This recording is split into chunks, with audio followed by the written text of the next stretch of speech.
Pattison Fanatics, Sports Hour. Join the crowd and feel the power. Ladies and gentlemen, welcome into the Pattison Ave Phanatics show. I'm your host, Tom Kelly. With me, as always, my man, Willie Guns. Go Birds. Alan Andrew Cabbage. Oh, what's up, fellas? What a night last night. And Mike Fuji in the building. Super Bowl 59, Mission 59 was accomplished. We came, we saw, we kicked Mahomes up and down the field, his ass all the way back. Travis Kelce, we kicked your asses all the way back to Kansas City. Congratulations. What's up, fellas? 20 Super Bowl 59 champions. The parade is 4 days away. Let's get this party rocking. Barzy's in the house. Let's go. Let's go. And this is why we keep Fuji for last, because nobody's coming in after that and making any kind of impact on the show. But I've never been good at the beginning. I've never been good at the beginning of the show. That's how you start. That's how you finish. It is how you finish, and that's why we save the best for last in food. But without further ado, we have making his Pattison Ave Phanatics debut, the host of the Farzy Show. Our guest jumping into our virtual studio, Mark Farzetta, is with us this evening. What do you say there, Farzy? What's up, Mark? There, fellas? What's happening? Thanks for having me on. Good to be here. My pleasure. Is this my first time on Pattison? This is your first time, yes, sir. Oh, Of many. Welcome. See you tomorrow.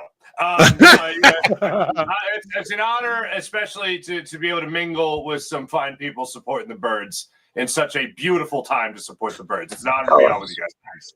Amen, amen. I'm a Farzy fan from way back. I go back to the spacesuit guy days. Wow, I was walking around. I was hosting an event at the zoo, a charity event at the zoo, and some guy just walked by me and he just shouted, "Fly me to the moon." And That's I'm like, beautiful. First off, you were really close. You didn't have to shout that. Second, that's a pull, man. That is a pull. Those are some good times, brother. Thank you. Yes, sir. I've been listening to you for years. We're like I said, we're happy that you were able to jump on with us here. I have right out of the gate. Last night I was watching some of your pregame and your postgame. What was the feeling on set right before kickoff? Because I mean, you're there with D Gun, with Ray Diddy and Seth Joyner. What was the feeling from those guys? And you guys as a group about the game? I think it was Gunner that said before the show that there was, like, he had gone through the game a number of different times, and every time he goes through it, it's a different outcome. Like, he has it on a different outcome. And Ray said something very similar. Now, this is not at all me patting myself on the back. And Fuji, you might have caught the show. Maybe you guys caught the show this morning. I started the show out, my show, by saying, this is not me patting myself on the back. This is not me saying I told you so by any means. But what I said to Ray and Gunner was, I got to be honest, guys. I keep on trying to talk myself out of the idea that the Eagles are going to blow out the Chiefs. Like, when I try to go team A, team B with no history, nothing, just X's and O's, who's the better team, player to player, roster to roster, who's the better team, the type of year team A had versus the type of year team B had. And for me, team A is the Eagles, and team B obviously is the Chiefs. For me, team A was going to dominate this football game. Their defense was too good. Their offense has been too good. Their coaching and their in-game adjustments have been too good. And throughout the entire season, the Eagles were the team that was blowing teams away. They were one of the best teams in the NFL, unlike last year, in point differential, which, by the way, I never bought into until last year when the Eagles were terrible in point differential. And that, to me, was a sign that the apocalypse was coming. And boy, was it at the end of last year for the Eagles. I looked at it in a similar sense with the Kansas City Chiefs this year. They only had 2 wins this season, fellas. Of all their wins, only 2 of them were by 10 or more points. They're talking about one possession games throughout the season. So what I learned from the Eagles a year ago was that you can't have your entire season's theme be, oh, they found a way to win. They found a way. They scratched and clawed and found a way to win. Because sooner or later, you're going to run into an opponent that does not give you a GPS recalculating system in order to find that way to win. And for me, that team was the Philadelphia Eagles against the Kansas City Chiefs. I thought the Eagles were going to dominate this game, but when you do factor in the other aspects, they're a well-coached team. They have an experienced defensive coordinator. They have a quarterback that obviously has done his fair share of winning in Patrick Mahomes. They, yes, have found ways to win and even came back from 10 points down against this same Eagles team 10 years ago, or excuse me, the 2 years ago in the Super Bowl when they were down 10 points at halftime with a hobbled Patrick Mahomes. So you put all that into it and you say, they're going to fight back. This is going to be I think I said 27-24 Eagles victory was my final prediction. But the Eagles took all that experience that the Chiefs had, all that great coaching that the Chiefs had, and they said, to hell with it. We're going to impose our will. And that's exactly what they did. The most dominating Philadelphia win I have ever seen. It's like Mike Tyson said, everybody's got a plan until you get punched in the mouth, and they sure got punched in the mouth. Absolutely. Multiple times. But I'll tell you real quick, I felt the best when Patrick Mahomes, I think it was the second possession, the first possession, he had time to throw. One of the rare occasions all night he had time to throw. And he was surveying the field. There was nothing there. He's patting the football. Next thing you know, he's trying to roll out of the pocket to get a couple of yards. That was a moment where I went, oh, man, they got the wheels. They got the wheels spinning a little too fast in old Patty's head there. And then in the next possession on their first 3 and out, he spiked it at the feet of a wide open Travis Kelce. Yep. And I thought, that doesn't happen. What's going on here, Patty? And the Eagles just kept on bringing it. Mark. It was that zone coverage. That zone coverage was unbelievable when they put everybody across the line of scrimmage and they only had 4 guys rushing. Yeah. And they played that double high safety. And then what I noticed is what he was talking about. I think he's good. I was actually going to ask him the same thing. Did you notice that when Mahomes was just calling mad audibles, throwing a guy in motion, Coops running with him, everything was going, like they just could not find a guy to get loose for an open play for Mahomes. And plus 4 guys rushing, and we were getting in there. That was it. Yeah, they leave 7 guys out all spread out, covering. You can man up. I think they manned up on Kelce here and there. But that double high safety, I think, took away the big play, kept everything in front. And you keep everything in front, it keeps everything closer together, almost like you're in the red zone. Once you get in the red zone, it becomes harder to throw and find those things. So you keep that small field. And you can't take anything away from the front 4. Those front 4 yesterday played their hearts out. They left everything on that field. Not one player had a bad game. Not one player on our team in that I think had a bad game. Maddox was out there all over the field. Broke up the 4th down play. But Willie and Alan, to your point, Patrick Mahomes after the game was talking about the zone coverage, giving him a tough time. And what I found so fascinating, I was listening to Patrick Mahomes talk about mistakes he was making against that zone coverage, not being patient, trying to force things, always feel like the pressure was coming because that defensive line was just to get 4. We're winning their battles up front, especially Jalen Carter. And then on the edge, obviously, you got Josh Sweat and Jalix Hunt doing their thing. Milton Williams getting the push in the middle as well. But I'm listening to Patrick Mahomes talk post-game, and I'm like, everything he's talking about is a lesson that Jalen Hurts has already learned. Like talking about not letting things speed up, talk about not forcing the football, talk about not playing hero ball. This is the thing that is so amazing about the season Jalen Hurts has had, and he has gotten 0 credit from people on this, but they talk about reading a defense. Like, they're going to read a defense. His pre-snap reads have benefited Saquon Barkley tenfold, but there's no stat that goes in the win column there for Jalen Hurts when he recognizes what the defense is doing and go, oh, I know exactly how we could beat this. Saquon, handoff, see you later. That's the end of it. But time and time again, he did that throughout the season. And when the season was going and a play was, after the snap, if he was having difficulties diagnosing what the defense was doing after the snap, he either ate a sack or he threw it away. Like he lived to fight another. He got rid of the hero ball that unfortunately carried over into this season a little bit. And he got rid of that tenfold after the bye week. So for me, I'm listening to Patrick Mahomes after the game, and I'm like, I've heard Jalen Hurts make these same comments. And then he went through so he went through 21 games with 30 turnovers, Jalen Hurts. Then he went through his last 11 or 12 games with, including the Super Bowl, I think it was 4 turnovers.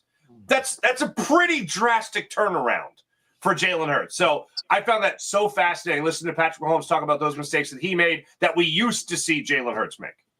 And they shut down Barkley, and yet Jalen came through big. And a lot of analysts were saying, "Oh, you shut down Barkley, you could beat this Eagles team in a Super Bowl." Well, didn't look like that. Well, a few weeks ago on the show, we were talking about who the impact player we needed to be. Mine was Jalen. I said he needs to have an MVP performance. Yeah. Hell, if he didn't.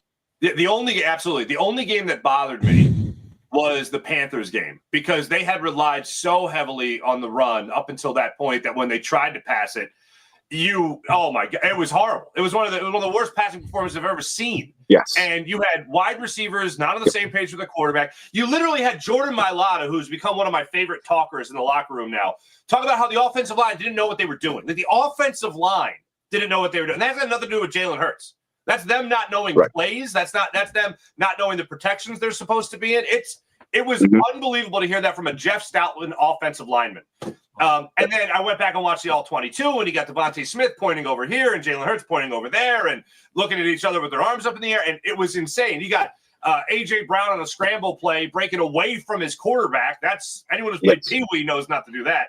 Yes. And it was wild watching that. But Jalen Hurts after that game, when he talked about how discombobulated it was, how they did not find a rhythm, they were not in sync. After listening to it, I went, they got this. Like this was an awful game. They're going to flush it, as they always say, and they're going to come back, because I never doubted Jalen Hurts that if push came to shove and you needed to win a game with Jalen Hurts, he's got you. I looked at it as you got a bomb or you got a grenade. The bomb is Saquon Barkley. The grenade is Jalen Hurts. A grenade ain't bad to have either. And when you got this kind of offense, Jalen Hurts, if he needs to sling it like the multiple times he did it throughout the season, whether it's a 3rd and 7 against the Ravens, he's on the money to Dallas Goedert. If it's a 4th and 4 against, who was it, the Rams, I think it was, he converts on that slant to A.J. Brown. If it's a 4th and 5 against the Commanders, he hits the go route down the sideline with precision. Like, he can make those throws. The idea that he can't throw with accuracy or that he can't throw the deep ball is such a dead and buried argument. It drives me crazy when people try to revive it. And going into this game, you say they take away Saquon Barkley, and I've heard that they took away Saquon Barkley. Saquon Barkley still had 25 carries in this game. It was about 2.3 yards per carry, if I'm not mistaken. And that still made the Chiefs stay honest. How many times in the past have we screamed at old Andy Reid when he was here, or Chip Kelly, or even Doug Peterson, don't even abandon Nick. the run? Even Nick at the time. In the beginning stages of Nick Sirianni, absolutely. But they had the in case of emergency break glass guy, and that guy was Saquon, and they broke that glass throughout the season to the point where I think the term used throughout the season was atrophy. The passing game started to atrophy, and the example again is that Panthers game. But when Jalen needs to make the throws, Jalen made the throws. Jalen needed to make throws in the Super Bowl to win it, and that's exactly what happened. I absolutely loved his performance in the Super Bowl. Absolutely. And he played really well against the Commanders in the NFC Championship game. So he was on a high already going into that game, and he kept it going. And when Michael Jordan and Derek Jeter are texting you congratulatory texts, that's when you know you made some great life decisions. Yeah, absolutely. You can't be great without the greatness of others. You know? That's what they say, man. There you go. Mark, I want to be like Mike. Mark, you touched on this morning during halftime that Ray Didinger asked you like he couldn't believe what the score was. Can you touch on that a little bit? So, I mean, you guys know Ray. Ray's been around covering this forever, and he was at the 1960 championship game with his family. And I just recently, a couple of weeks ago, got asked to host the Q&A at Tommy and Me. So it was the 3rd time I've seen Tommy and Me, and that's such a great play. If you guys haven't seen it yet, it's absolutely fantastic. And Ray, I've known for, I can't believe it, almost 20 years now, which is insane.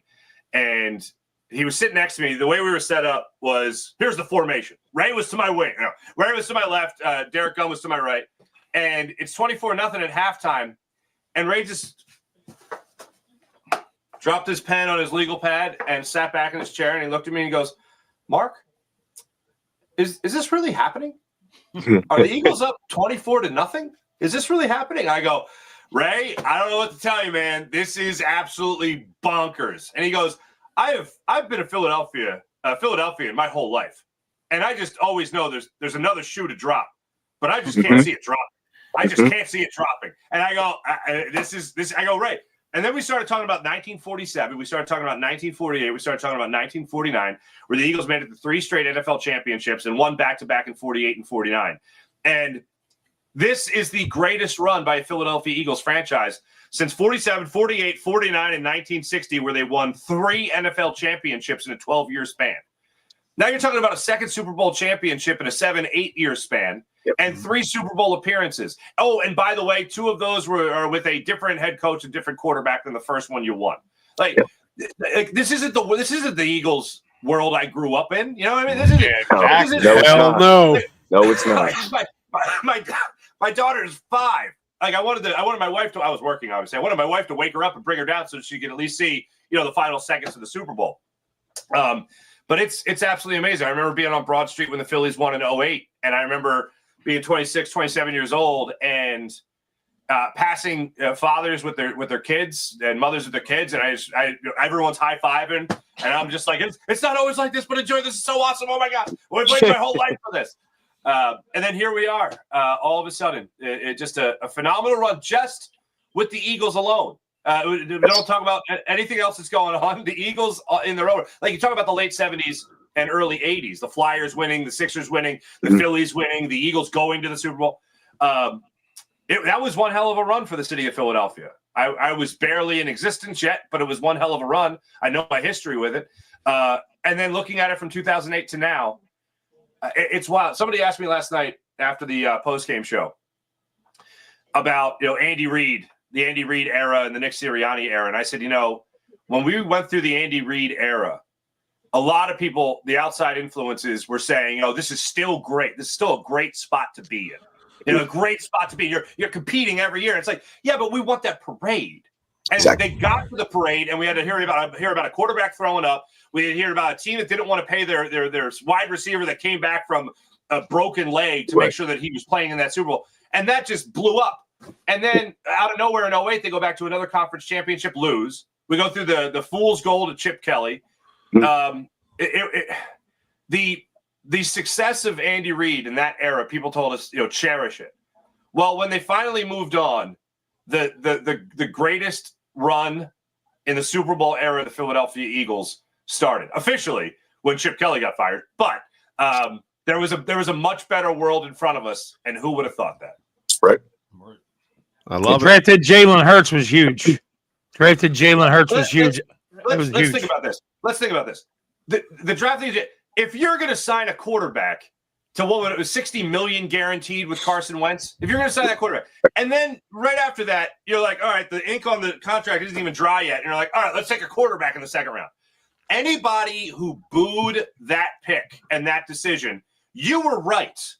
That is a dumbass, backwards way to do things. Absolutely. The fact that Jalen Hurts became what he has become is absolutely incredible. And maybe Howie saw it potentially. I still think he saw maybe flipping him for picks later. I don't know. But the fact that you acknowledge the mistake in Carson Wentz, and not only do you acknowledge the mistake, you then flip Carson Wentz for Devontae Smith, A.J. Brown, Jalen Carter, and there's one more I'm missing.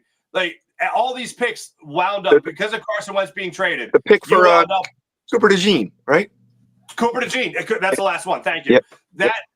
Because you traded Carson Wentz, you got a bevy of Pro Bowlers. Like, what the hell? Like, and in the making with Cooper DeJean. But it's absolutely spectacular. If you're going to be wrong, you better acknowledge how wrong you were, and then quickly find the solution. Absolutely. And Howie Roseman has absolutely done that. I always joke, this was a lot more fun, to do, sports talk in any medium, whether it was digital or linear. It was a lot more fun when Howie Roseman sucked at his job. It was a lot easier. And now he's brilliant. I'm like, damn it. Now he's brilliant. You learn from your mistakes. Mistakes. Exactly.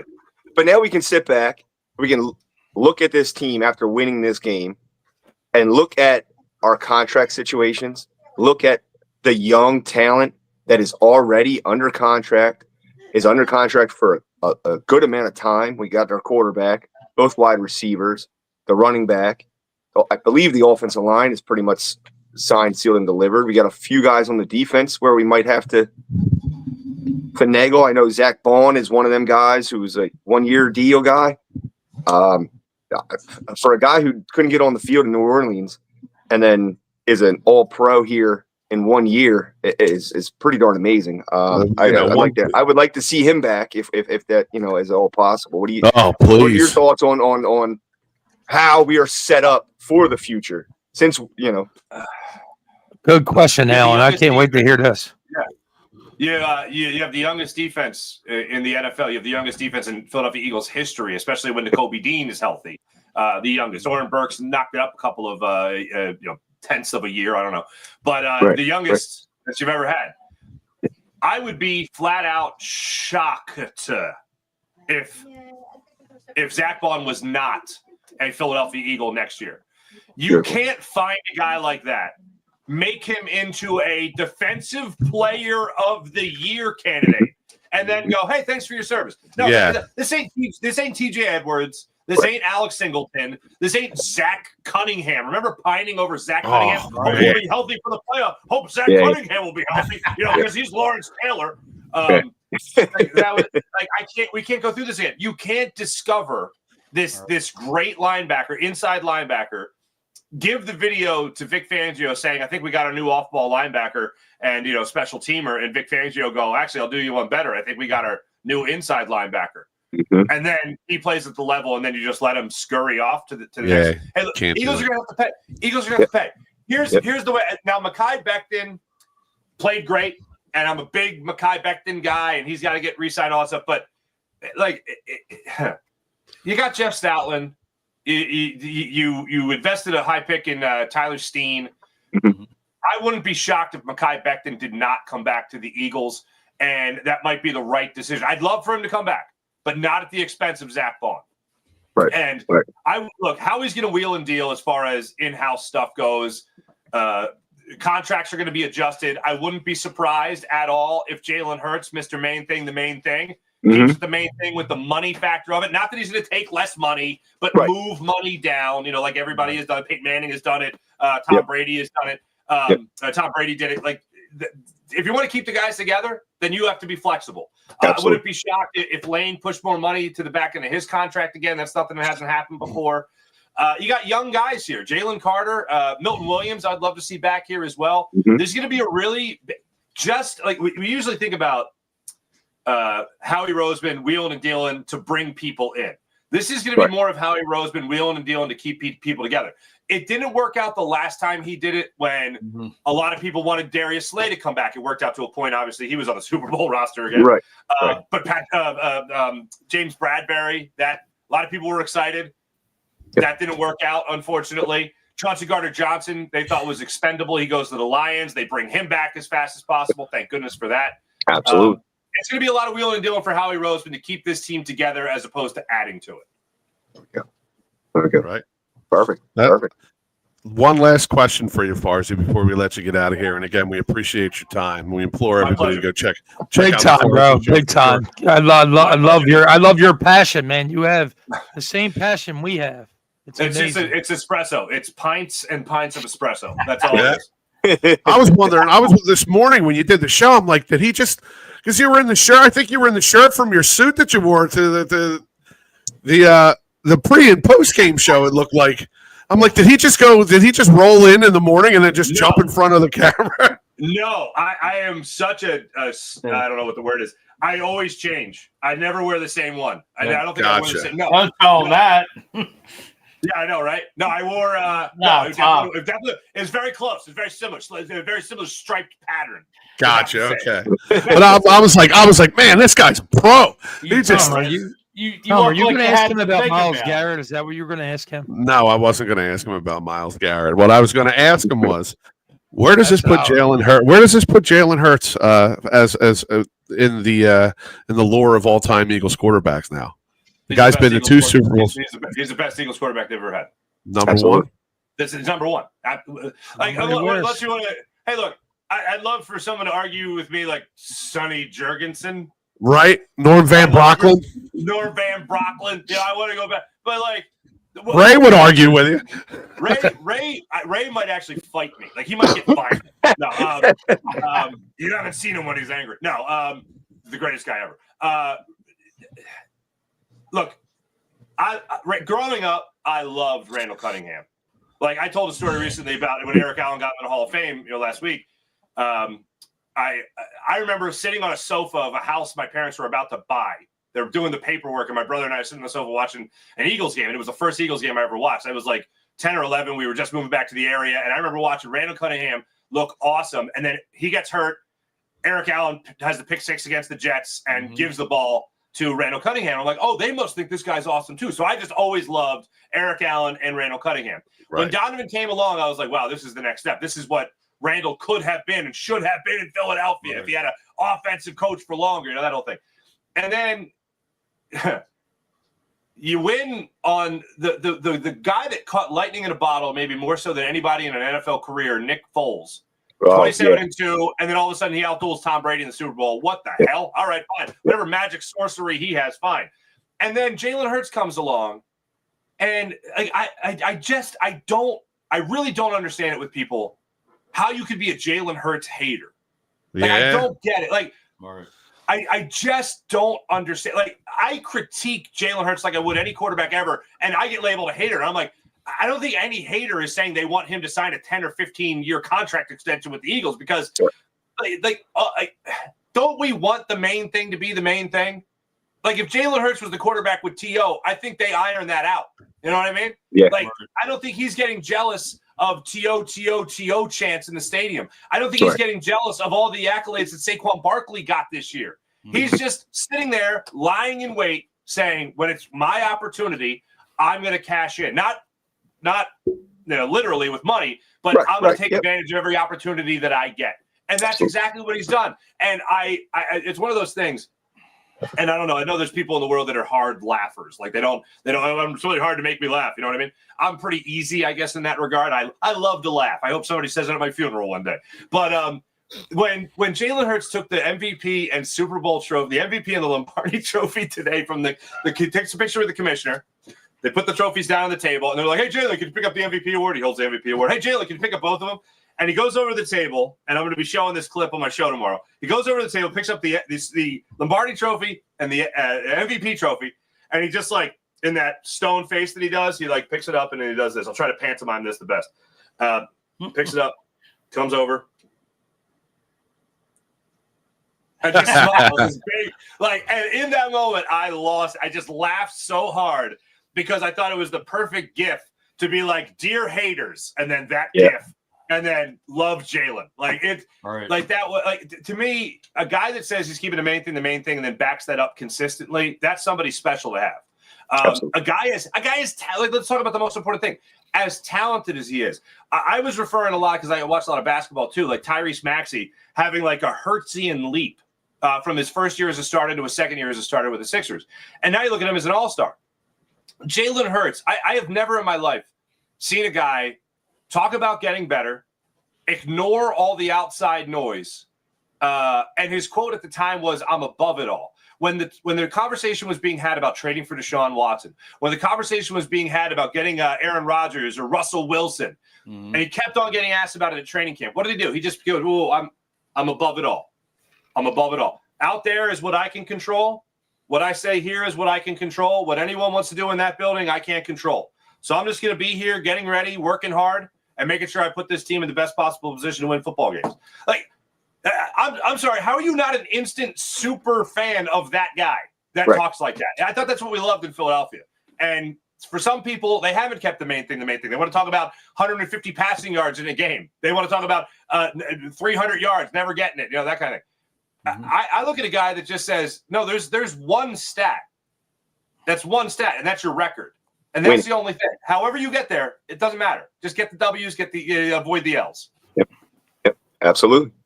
Yes, sir. Yeah. Why would you let go of a quarterback that all it does is win? Yeah, I know. This winning is a disease, man. It's just terrible. It's the worst. Yeah. Yep. Is that from The Natural? It's the disease I like to have. I reversed it. It's losing is a disease. Losing is a disease. That's right. Okay. Losing, that little psychiatrist dude, like losing is a disease. And then I reversed it for I took what's it called? Creative liberties, creative license, creative liberties, whatever. There you go. Yeah. Ooh, I don't know. That's awesome. Well, like I said, Farsi, thank you so much for jumping on with us. Thank you. You've been generous with your time, and we really appreciate you, brother. Tom, Best I guest appreciate- yet. Best guest yet in the history of the show. Best guest yet. Tom, Best- Tom, best. I'm gonna add you, Tom, to the list of 471 Tom Kellys I've met in my life. Yes. But you're now number one, baby. Thank Willie, you. appreciate you. Alan, appreciate you. Fuji, Thank my you. man, Hands. Great seeing you, brother. Thanks, guys. There you go. I'll Thank tune you. in tomorrow. Can't wait to Sounds see good. that Jalen clip. There you go. I'll see you guys. Thanks. All right. Thanks a Thank lot, you. Mark. See you, Go brother. Birds. All right. Excellent, Give me 1 second, excellent, fellas. I'll excellent. be right back. By All far right. the best guest that's ever been on the show, dude. By far. Passion was there. Knowledge was there. He's Everything. Farsi's always on Great point. guy. Thank you to Mike Fuji for bringing Farsi on. We definitely appreciate it. anytime. And now we get into the next half of the program. Just kind of break it down, things that we saw yesterday. Break it down. I'll ask Alan this when he jumps back on. But right before kickoff, what was your feel about this game? Because I think I went through a roller coaster of emotions from NFC Championship, that 2-week span. I must have thought, we're going to win. I don't know if they're going to be able to do it. I don't know if they're going to be able to pull it off. They're going to blow them out. They're going to crush them. Oh, it's going to be close. I don't know. Like, all the way up until kickoff yesterday. And then come kickoff yesterday, I just, it was just this feeling like, we'll get into our predictions here in a couple. I felt like I didn't think that the Chiefs could keep up with this team. So what were your thoughts going into Fuji? I'll start with you. Going into the game yesterday, what were you thinking? Were you thinking big win? Were you thinking it's going to be tight? Yeah, my mind was all over the place. I mean, to me, like I was just waiting to just get the game started.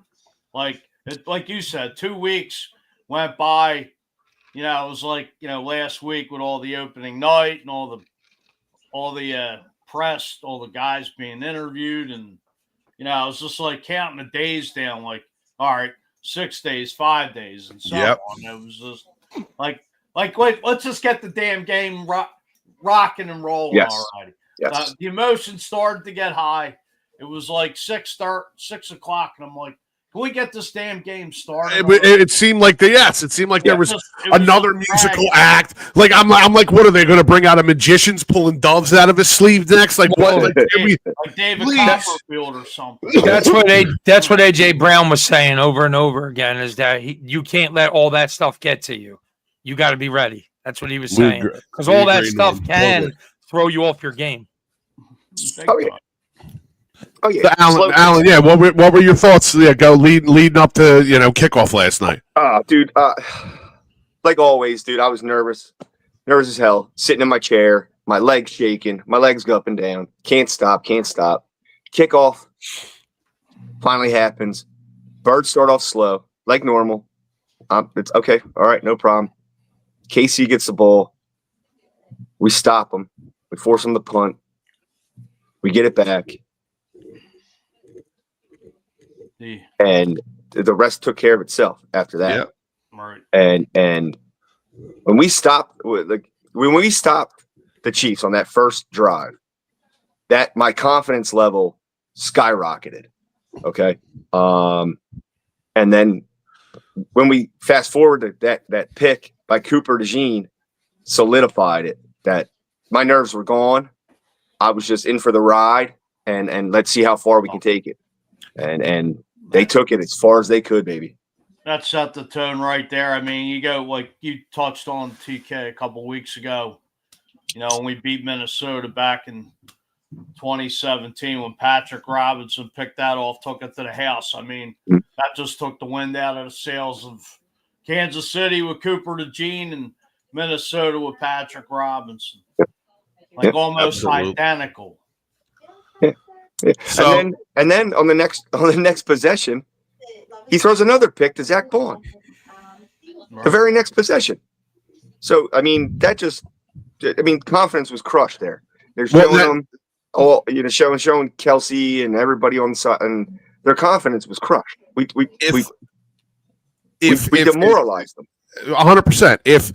If Hurts doesn't get the MVP and you could give it out to a group of people, it would be the front four of that defensive line all day long, all day. I think it was a total team effort. I think if you take any plays away from the game, like you take this away, you take that away, regardless, they're winning that game. Yep. Somebody was going to step up in some shape or form in that game. So you take away the Coop pick six. You're still winning the game. You know what I'm saying? So take away the Devontae Smith deep bomb. You're still winning that game because the Chiefs could not get shit on us. Dude, it was 34-0 with like 30 seconds left in the third quarter. Yeah, we took the foot off the gas. So we did take the foot off the gas. We could have. Well, at some point could have been way out of hand, even although it already was. Yes. What's the last Super Bowl that you guys can remember where a team was winning by so much that they put in their backup quarterback and backup players to get snaps in the damn Super Bowl? Have you? I don't know if I've ever seen that happen. Was it when Denver destroyed Seattle? Was that it? Remember when Von Miller got the MVP? Like they were just, no, it was Cam Newton was in a Super Bowl. I think it was Chicago and the Patriots in '85. Cam Newton got blown out. Cam Newton got blown out by Denver. That's the one I think I remember. That's good. No, they lost because Cam Newton didn't jump on the fumble. About San Fran when they smoked Denver 52-10 and. Okay. If you're talking about just, I was like 8 years old then, but I think this was the most dominant Super Bowl I've ever seen. The Chiefs got fucking garbage points at the end. I really think that the Eagles. I think the Eagles could have shut them out. Really, I really feel like the Chiefs felt like they could just show up to this, right? And they were going to turn it on. And it seemed like every game this season, especially this season, teams very shortly into the game had to change their mindset because, and you could hear it be talked about in the locker room after games and by players and interviews. They're punching teams in the mouth. They are big, they are bruising, and they are like all game long on that ass. And with no exception was the Super Bowl yesterday. From Jump Street. I mean, Mahomes was getting Patrick Mahomes doesn't get thrown bodied like that. He just doesn't.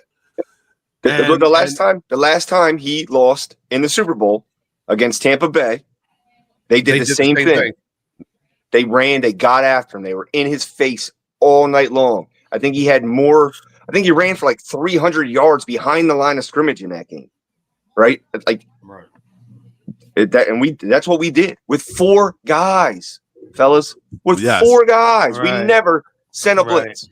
We never sent a blitz. That's because what Jalen Carter draws on to block him. 2 guys. Well, somebody 2 guys maybe held 3 to stop him. Somebody interviewed Nolan Smith after the game, and he was like, all week, you mean in the meetings, like watching film, like you could see the determination in everybody's face. Like, we're going to have to, everybody was confident. We're going to go out and smack this, so-called dynasty right on the jaw and take their lunch money and beat their ass up and down the field for 60 minutes. I think this team has tremendous leadership, not just by their head coach, but by all the veterans and even the young guys that might be just coming into the veteranship wise. Yep. And they all just not want to outdo each other, but they want to look out for each other. Yeah. That's the crazy. I've never seen. I don't remember the last time I seen a team play for a team. Just like they actually played as a team. They played as a team. They played as a team. They knew their mission. Right. They knew their assignments. They knew what to do. 2 weeks to prepare for this game. I heard Jordan Mailata talking, and they worked and focused and were so in that. And they're having fun out there too. Yeah. When it comes to it, they're having fun. You can when you're kicking the shit out of somebody, it's easy to have fun. Absolutely. But that's the thing. It's not just about that. Sirianni actually preaches that. Just go out there and have fun and play for one another, and you can't be great without the greatness of others around you. So everybody's held to a high. dude, it's Sirianni, and you could even hear the players say it. Like they're repeating what he says to them. They're all bought in. Like for the fact that AJ Brown gets a touchdown, Smitty gets a touchdown. They were giving the ball to Barkley. He was giving it to his main guys. Sort of like when you're playing your John Madden game, like you want your guys to get their stats. So Sirianni was like, look, you got us here. All you guys got us here. So this is what you're going to do. And then Coop with a pick six. Avonte Maddox with a big fourth down stop. You know, the pass rush of Brandon Graham just running Mahomes down to the sideline. Yeah. Like there was everybody stepped up their game. And not only that, how the Chiefs couldn't even throw the ball deep at all. They didn't have enough time for routes to develop with a 4-man pass rush. What are you going to do to a team like that? Like the only team that really gave us a shot all year was the Bengals. And in my eyes, besides Tampa Bay, but we were really shorthanded in that game. I really felt as if like the Eagles could have just been easily 16-1. You got that drop ball against the Commanders with Smitty. We still could have won that. And then Barkley drops that ball against the Falcons. Yep. And you're the number one seed. You're the number one seed. You would have played one less playoff game. But I like the fact that we got to play in the first round, dude, because that got it going. That got it moving. Yep. Yep. And and I felt like it kept it from getting stagnant. Yes. You know, because once you get to after the NFC and AFC championship game, both teams have that 2-week lull. So it's different. Just watching how it kind of all came together at the right time, and you watched it build to a crescendo throughout the season.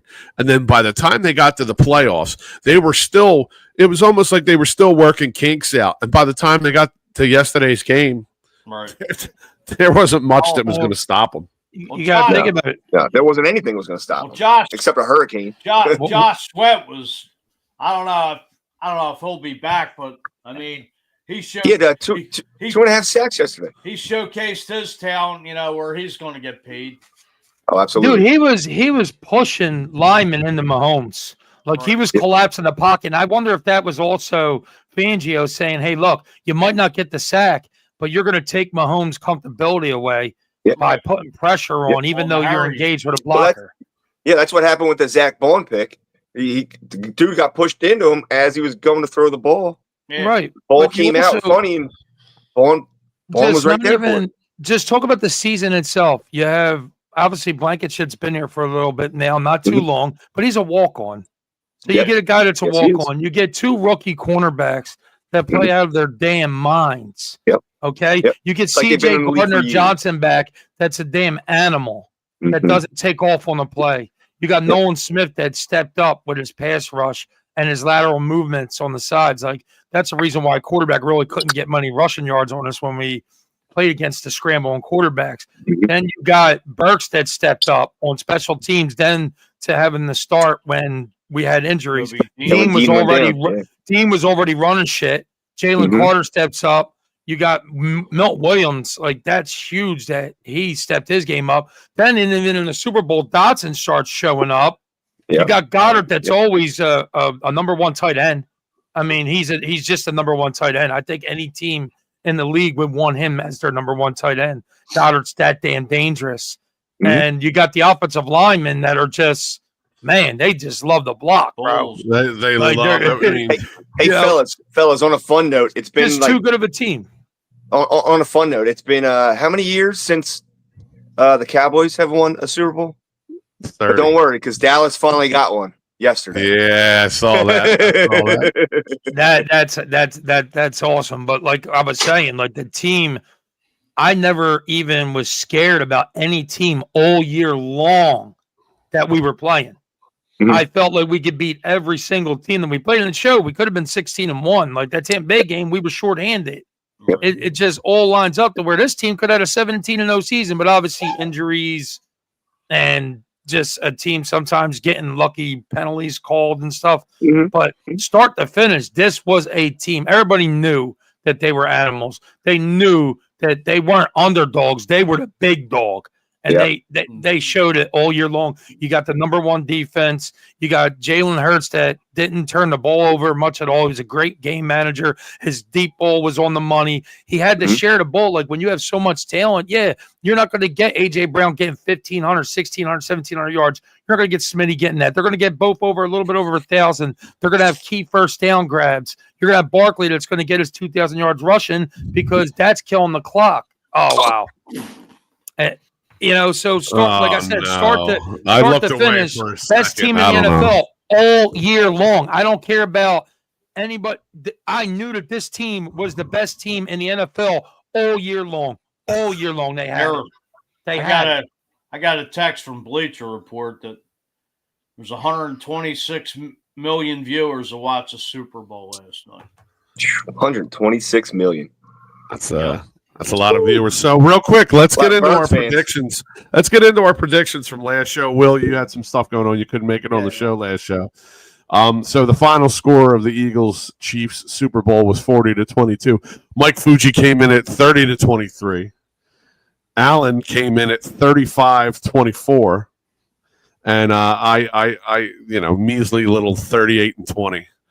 So I was pretty close. I was pretty close. You were, dude. Beautiful. You were. With garbage points at the end too. Garbage points at the end. Yeah, well, big time. A lot of Super Bowl block people were just like, hey, at least the scores flip flopping and everybody could get their fair share on the Super Bowl block wins. Let me throw something out there to you guys. I'll let you guys each take it whenever you want it. Was this the best Eagles football game you have ever seen from start to finish? There's been a few, like the one where Foles had 7 touchdown passes. But if you're talking the importance of the game, the opponent you're playing, the importance of the game for them going for a three-peat, probably the best. By far. Probably the best, yeah. By far, because you dominated two in a row. They were going for their 3. Yep. You dominated them from start to finish. You gave them up garbage points at the end. Who cares? But like I said, the team won the game. Yes. Not one guy won. So it could be sometimes Barkley rushes in the game for 200 yards, 2 tutties, and that's it. That's the route that happens. This route happened from defense. Defense wins championships. Jalen Hurts said it in the interview after the game. Yes, he did. Defense wins championships.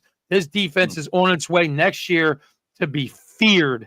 I mean, absolutely feared. And it's going to be exciting. We may be the three-peat. The question is now Kellen Moore. I mean, the rumors are he's going to New Orleans. Yeah. I did like how Sirianni was like, let's run this shit back, Kellen.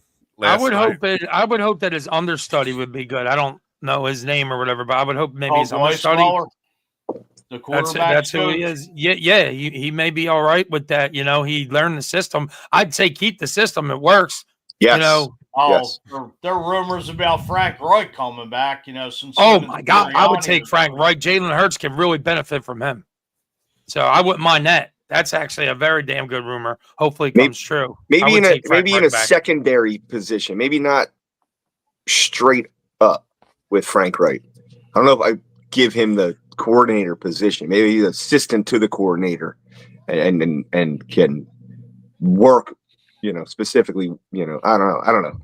I think that in that game in general, even though we kept feeding Barkley and he wasn't getting a lot of rushing yards, that was to beat up their defensive line. I do that in my Madden game all the time. You fatigue that defensive line, and after that, the passing attack is just going to go off. Like that deep ball to Smitty, he had the time to throw it because, dude, they had to constantly stack the line of scrimmage to make sure Barkley doesn't rush for a 50-yard, 60-yard, 70-yard run. Yeah, it absolutely 100% kept them honest. They were walking on eggshells. They were walking on eggshells. That was it. The Chiefs knew that if they were shut down Barkley, they had a chance. But, obviously it was going to go either way. I think the game would have been closer if Barkley got his. You know what I'm saying? But they thought that maybe shutting down Barkley and they gave it to They were going to make Jalen Hurts. They were going to make Jalen Hurts beat him. But then the defense beat them too, though, because Mahomes couldn't get shit. So like I said, team effort all the way. And in Absolutely. the NFL, I'm not just saying the Eagles. I'm saying in the NFL, I've never seen a defense just absolutely take a 2 in a row Super Bowl winning team. Mahomes is going to be setting all kinds of records. He's going to probably go down as the GOAT or maybe second GOAT to Brady. And for you to just take a shit on him like that, now it's time to give Jalen respect. Jalen goes into next year. You're a Super Bowl MVP quarterback, and you won, and not only that, you get compared to Lamar Jackson all the time when your stats are better than his, but yet everybody always brags. Lamar, MVP. Jalen Hurts is now the best quarterback in the NFL. Yeah. Most people don't even have Jalen Hurts in their top 10. You go around the nation. Gotta put some respect on my guy's name. Damn right. He's my quarterback. He's my quarterback. When you look at Josh Allen and Lamar Jackson, they can win all the MVPs they want. But Jalen but he hasn't been very vocal. Jalen got that MVP to count at most. Jalen got bleachers. Jalen got bleachers. He got wood. And he brought home. Don't show that. Brought home the Vince Lombardi trophy. Not that kind of wood. And he got the confetti that he wanted. He worked his ass off. I mean, do you think he changes his screensaver on his phone, or does he say just leave it and let it still just motivate him? If I was him, I'd leave it. I'd leave that shit and be like, every time I look at it, be like, Let me ask you guys something. Nobody's really mentioning this, but how bad did Andy Reid get out coached? Does this take you guys back to reminisce when Reid got out coached in big games? Food, you must read my mind, because during the game, I saw a situation where the Eagles had something that they were going to have to figure out. And I was like, I don't think Andy Reid would have been able to handle us being up 17-0 without letting the Chiefs come back to be a 17-7 game. Yeah. Getting this game back to a comeback, like maybe get halftime a little closer. Like I felt like Andy Reid would have just dropped the ball on that. But Sirianni kept feeding Barkley the ball, even though he wasn't getting shit. Right. But Sirianni's protecting the football, killing the He was clock. averaging like 3 yards a carry. As far as being out coached, Fuge, I mean, he got out coached. Definitely. I think it was more they got outplayed than out coached. There was some mental mistakes there. Chiefs don't have the talent that the Eagles have, Tom. They don't have it. Yeah, so that I really think they got more outplayed than outcoached. There was probably things that Andy couldn't implement because of the pressure of the front four, because of how they were, keeping them honest on the ground game to open up everything. I mean, there were some wide open receivers for Jalen. And then when they weren't wide open, he was putting the ball. I mean, the touchdown pass to Devontae, it was on the ball. Dude, that throw to AJ Brown. Let's just talk about that short throw, that drag route that AJ Brown ran on that. That's a time developing route. You got to sit in the pocket and wait. You got to watch all the Chiefs closing in, and then as soon as he gets loose, to lead him on the run to catch that ball. That's a damn good throw. And it was actually speed pass, which Jalen's not the best at. So obviously that's something that they worked on, and it showed in the Super Bowl.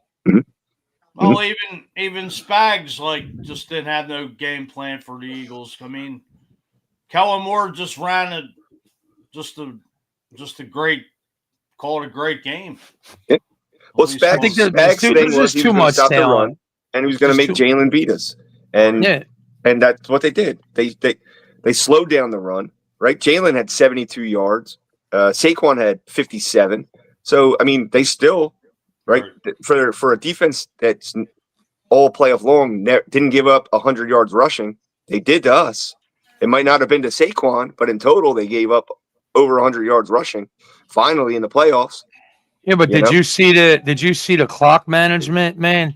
Like was talking about Sirianni. Andy Reid looked like the Eagles' Andy Reid. So I know where Food was going on that. Yeah. And that's what it was, man. It's just we had the ball for almost 37 minutes. Norm's asking would the Bills have been a tougher opponent. I honestly think I don't think so. I don't know. I don't think so. On that stage in that game, the way they played yesterday, I don't think I don't think it No. would have mattered. No, yeah, I think Nope, that, I not the think way the they Eagles played. were locked in. I think the Eagles were locked They in. were. They've been locked in Yep. since the beginning of this playoffs because they steamrolled everybody. I mean, the Rams game, it was snowing and stuff. Guys, Mhm. footing was tough and everything. But I really think that the Eagles were just ready. They've been ready. They should have finished 16-1. No, Bills wouldn't have. Well, I Bills mean, wouldn't. It wouldn't have mattered. The Birds Coming off- I don't see the years for 90 What? games. We scored 95 points. in 2 That's games. insane. Yeah. 55 and then 40 in the Super Bowl. Yeah, 95 in the NFC Championship game in the Super Bowl, you almost insane. put up a hundo. But you also Insane. destroyed the Commanders that actually Mhm. just beat a damn what? What were they? What The were they? Lions. What, The were their- Lions. what was their record? 15-2. They had the I same think so. record as us, but yeah, they had the tiebreaker. Okay, so With they were Green Bay 14 or something like that. No, I think they had one more win than we did. so they're Okay. 15-2. They were 15 So and 2. you I believe. destroyed them. You destroyed. They just beat that Lions team. They were whole high and muddy going in to the game against us, and you just that's it. Yep. No problem. We're going to rush for 6 touchdowns, I think, and throw for 1. What are you going to do? Look, What are you going to do? like I said, no one was coming into Philadelphia and beating us. And then you fast forward to the Super Bowl, and damn it if that wasn't a home game, because we could all hear that crowd. Did you hear that We crowd? could all hear that crowd. Damn it if that wasn't a home game, man. Even Taylor Swift getting booed. That was Yep. awesome. That was awesome. In the beginning, when Bradley Cooper was introducing the team and he started the EAGLES chant, Mhm. and you just heard it, it was deafening. It was like, Yes. oh yeah. Yep. Well, Are that's the Eagles the new America's team. Nah, Yeah. the Eagles Yes, we will are. never. The Eagles will never, ever be America's team because of the fans. Wow. For no other reason. Like nobody wanted to see the Chiefs three-peat. That's the only reason you had people kind of jumping on and cheering for the Eagles. Oh. I'm telling you right now, there's no shot we'll ever be America's All team. right, so if they win Well, the hey, Super Bowl we'll again, we'll this never year just coming call up- ourselves America's team. Like No, we you know, never will. someone We're did. birds. Go Also birds, true. whatever. And another No. thing is how many primetime games are we going to get coming up now? Well, you got the Thursday night game they're already talking about, but I don't know. Yo. Right. Who the hell We're I not know. going to here's- Australia anymore. Here's a question for you. For your second Super Bowl winning parade, your second one, will the numbers be bigger than the first one? Yeah. Yeah, I That won't be parade- there, but yes, they will be freaking yeah. That parade had at least 3 to 4 million people. Now I think that's just going to double, at least from 6 to 8 million.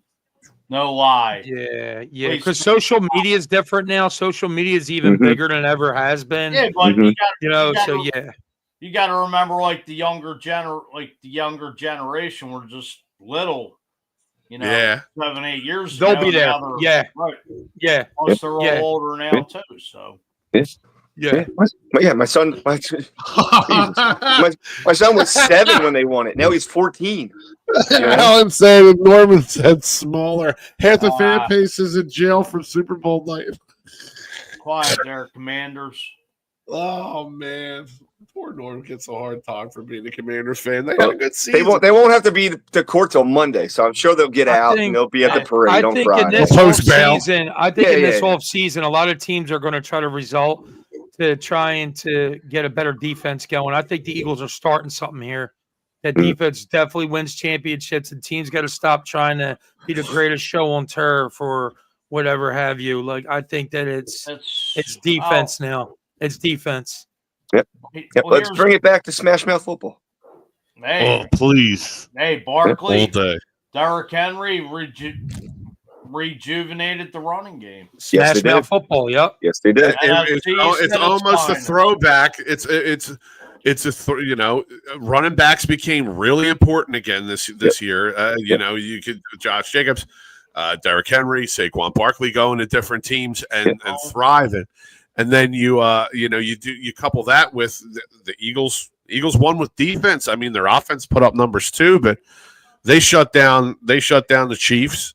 They shut down several teams this year. Like that's why I said on both sides of the ball, I wasn't afraid.